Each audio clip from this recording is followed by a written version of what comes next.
Хүн болгон өөр ингэсэн энергитэй байдаг да. Жишээлх юм бол Үйл шиг хүмүүс байдаг.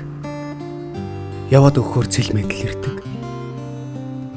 Нар шиг хүмүүс байдаг.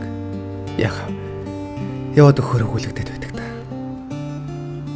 Салхи шиг хүмүүс ч бас байдаг. Санаанд гүйрээд сэвэлцээл буцдаг.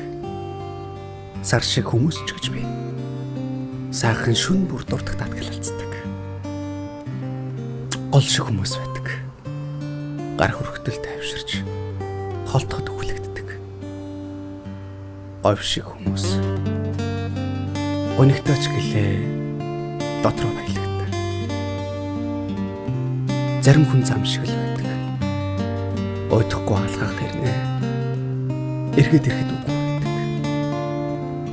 Зарим нь яг гэр шиг санагддаг. Гадаа хичнээн сайхан